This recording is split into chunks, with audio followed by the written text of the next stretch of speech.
আজকে আমি পুঁটি মাছ দিয়ে রেসিপিটা বানাচ্ছি। আপনারা কিন্তু যে কোনো ছোটো মাছ দিয়ে একই রকমভাবে রেসিপিটি বানিয়ে নিতে পারেন। এভাবে বানালে সব কিছুর সাথেই খেতে দারুণ লাগবে।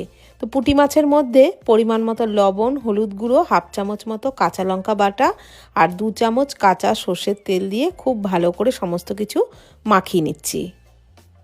সব মশলা মাছের সাথে ভালোভাবে মাখিয়ে নেওয়া হয়ে গেলে 5-10 মিনিট মতো রেস্টে রাখবো। তারপরে কিন্তু রান্নাটা শুরু করব। তো এখানে আমি 7-8টা মতো কাঁচা লঙ্কার পেস্ট করে নিয়েছিলাম। তার থেকেই অল্প একটু লঙ্কা বাটা পুঁটি মাছ মাখানোর সময় দিয়েছি। এইবার ওই মিক্সির জারেতেই 2 চামচ মতো সাদা সর্ষে, 1 চামচ কালো সর্ষে, 10-12টা গোটা গোলমরিচ, অল্প লবণ, অল্প জল দিয়ে মশলার একদম মিহি পেস্ট তৈরি করে রাখছি। আর এই মশলার পেস্টটা কিন্তু আমি রান্নার 10-15 মিনিট আগেই তৈরি করে রেখেছি। তো এইবার 10-15 মিনিট পরই রান্নাটা শুরু করছি। কড়াইয়ে সর্ষের তেল ভালো করে গরম করে নিয়েছি। তারপরে কিন্তু মাছগুলো ছেড়ে দিলাম। খুব ভালো করে তেলটাকে গরম করে নিয়ে তারপর মাছ তেলে ছাড়লে একটা মাছও কিন্তু কড়াইতে লেগে যাবে না। তো উল্টে পাল্টে মাছগুলোকে কিন্তু আমি বেশ লালচে করে ভেজে নিয়েছি। আর একটা মাছও ভেঙে যায়নি, সবকটা মাছই কিন্তু সুন্দর ভাজাও হয়েছে। তো এইবার মাছগুলোকে তুলে নিচ্ছি। আর একইভাবে পরের ব্যাচের মাছগুলোও ভেজে নেব। শুধু পুঁটি মাছ নয়, যে কোনো মাছই ভাজবার আগে তেলটাকে ভালো করে গরম করে নিয়ে তারপর তেলে ছাড়লে একটা মাছও কিন্তু কড়াইতে লেগে যায় না। তো জানি সবাই জানেন, তবু একটু নতুন রাঁধুনিদের জন্য বলে দিলাম।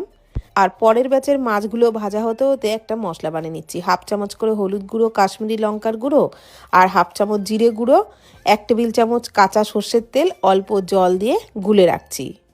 আর এইভাবে গুঁড়ো মশলা একটু জলে গুলে নিয়ে তারপর রান্নায় ব্যবহার করলে খানিকটা বাটা মশলার মতনই কিন্তু টেস্ট পাওয়া যায়। পরের ব্যাচের মাছগুলোকেও উল্টে পাল্টে আমি লালচে করে ভেজে নিয়েছি। এগুলোকেও তুলে নিচ্ছি। মাছ তুলে নেওয়ার পর মাছ ভাজার তেলের মধ্যেই দিয়ে দিলাম হাফ চামচ মতো কালো জিরে আর ওই গুলে রাখা মশলাটা দিলাম। মশলার বাটিটা ধুয়ে অল্প জল দিয়ে খুব ভালো করে সমস্ত মশলা কষিয়ে নিচ্ছি। এই মশলাটা কষাতে কষাতে যখন মশলার থেকে একদম তেল ছাড়তে শুরু করলো, তখনই কিন্তু আমি ভেজে রাখা পুঁটি মাছগুলো মশলার সাথে দিয়ে একটু নাড়াচাড়া করে মাছগুলোকেও একটু ভেজে নেব। তো মাছগুলোকেও যদি এইভাবে মশলার সাথে একটু ভেজে নেওয়া হয় না, তাহলে কিন্তু মাছের মধ্যেও নুন, ঝাল, মশলা সমস্ত কিছু ভালোভাবে ঢুকে যাবে, খেতেও কিন্তু দারুণ লাগবে। তো বেশ কিছুক্ষণ মশলার সাথে পুঁটি মাছগুলো ভেজে নিয়েছি। মশলাটাও শুকিয়ে গেছে। এই সময় দিয়ে দিলাম ওই সর্ষে বাটার পেস্ট আর মশলার পাত্র ধোয়া অল্প জল। এইবার সর্ষে বাটা দিয়েও মাছের সাথে একটু নাড়াচাড়া করে ভেজে নেব। তবে বেশিক্ষণ নয়, সর্ষে বাটা বেশি ভাজলে তেতো হয়ে যায়, আমরা সবাই জানি। সেই জন্য খুব বেশিক্ষণ ভাজবো না, ওই 1 মিনিট মতো একটু নাড়াচাড়া করে নিয়েছি।